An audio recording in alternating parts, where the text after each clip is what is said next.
everyone, my name is Laura. If you are new here, welcome. If you are not, welcome back. Thanks for clicking on this video. Today I'm going to be talking about some of my unpopular plant opinions. I am going to focus more on like plants that I will never own or plants that I'm not planning on owning again if I've owned them in the past. And this is like no hate to people who love these plants. Like, we need people to love every plant, you know, but these are just plants that I don't want to own. So I'll be pulling up pictures of those plants here and let's just get started. So the first is snake plants. I have had my fair share of snake plants. If you go far back enough in my videos, you can probably see that I used to own quite a few snake plants. I used to like them. I thought that they were nice and easy, but something about them just did not suit my style of plants that I like. I like plants that maybe need a little bit more love from me because I am a bit of a helicopter plant parent. And on top of that too, I just didn't love the growth pattern of them. Yeah, I don't know. I know there's a lot of different varieties of snake plants and they can be really cool, but they're just not for me, not for my home. Next on the list is spider plants. So this one, again, if you scroll back far enough in my channel and look at my old videos, I used to have one Bonnie spider plant and it had been one of my wish list plants maybe about a year ago. I thought they were so cute when they got all curly and had all those like babies popping out of them. I thought they looked so cute and full. I never really figured out how to take care of them, and so I still think they look beautiful. I just I kill them, and so why would I want to have a plant in my home that I'm just gonna kill? And I tried a couple of times, but they just like crisped up at the tips, and then like the leaves just started falling off. They got really like sparse, and so it just wasn't for me. So I'm not a big fan of spider plants in my own home. I think they look beautiful in other people's homes when they're well kept, but I can't figure out how to keep them alive. Third on my list is, and this one might be very controversial because I know a lot of people like this type of plant, but Tradescantia. Yes, Tradescantia, those nice crawling colorful plants. Not for me. I don't love their growth pattern, and I have had a couple Tradescantia. I still have one variety. I have the Nanook, and I have, I think it's pronounced Caladium. So that's similar to Tradescantia. I believe they're in the same genus or something like that. I'm not a plant expert, so I don't know. But Caladium that I have is really pretty because it stays very full. I really do like that. And there's not a lot of space in between nodes. But the Tradescantia, I just don't like the way that once it starts kind of growing, it gets really bald at the top, and there's so much space in between the nodes that it just kind of looks almost like sickly, like something's not right with it.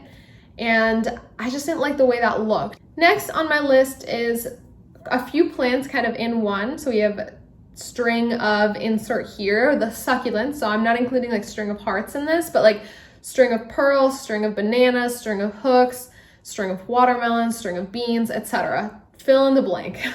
I think these plants are beautiful, and I do have a large string of hearts that I am actively trying to find a new home for that is not my home because I just can't give it the light that it wants in the winter. So I do live in the northern hemisphere. I'm in Minnesota in the US.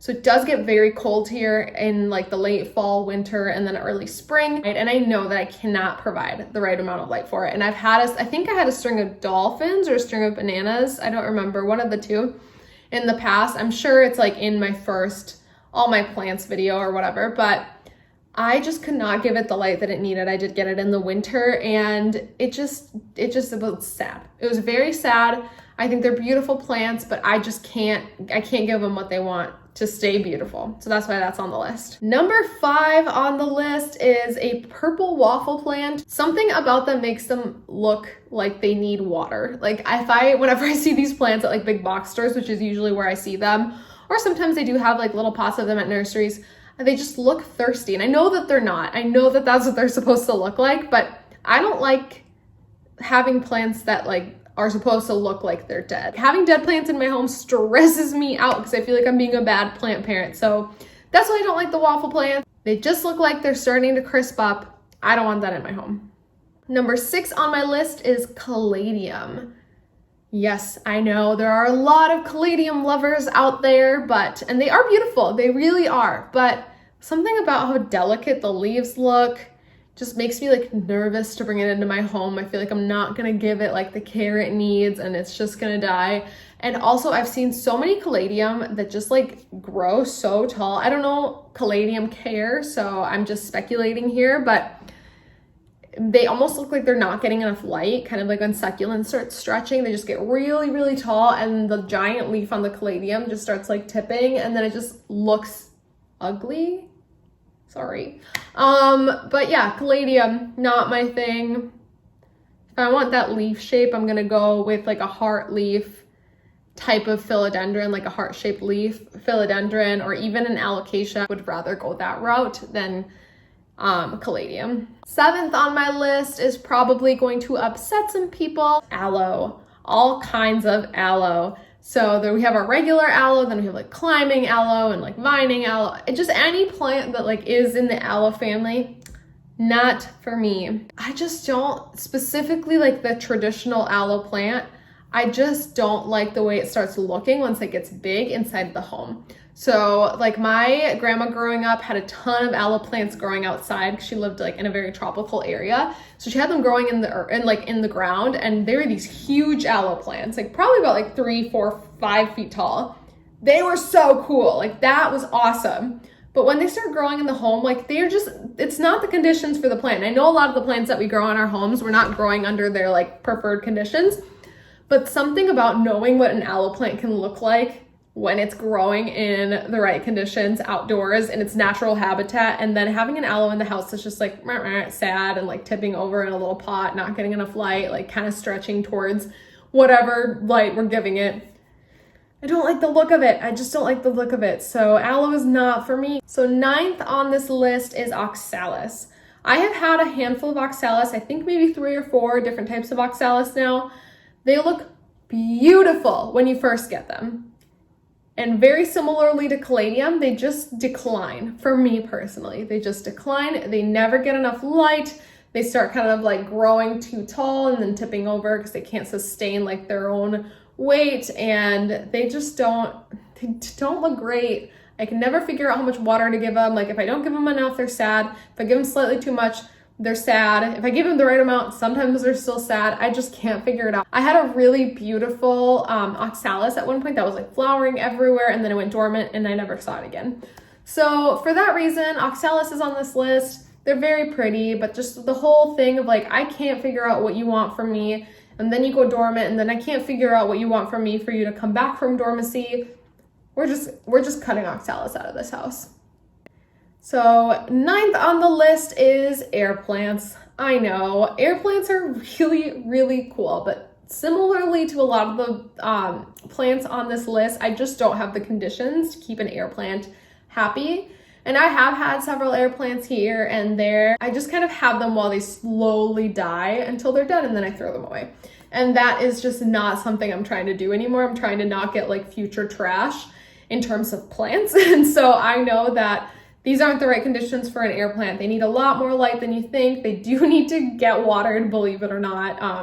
The whole myth of like, just pop it somewhere and it'll be fine. Not true. You do need to like mist or like have it in a humid environment like at least once a week to have it like thrive. But I just couldn't do that with my air plants. And so they lived for like 2 months in my house until they just like crisped up and died.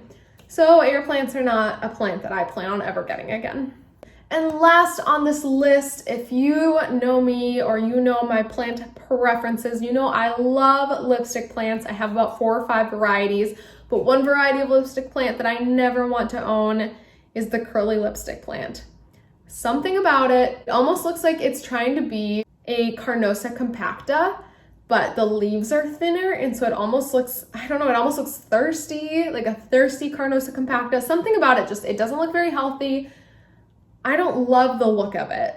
As much as I love lipstick plants, I don't love the look of it. So curly lipstick plant is a no for me. So that is it for today's video. Let me know down below what you agreed or disagreed with. Also, let me know plants that you don't like or that you'll never own. Please don't be offended by anything that I said in this video. If you own or love any of these plants, I'm really glad, because these plants deserve love. The love is just not gonna come from me.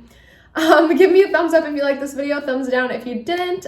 It helps me know what kind of content to make for you, and I will see you in my next one. Bye!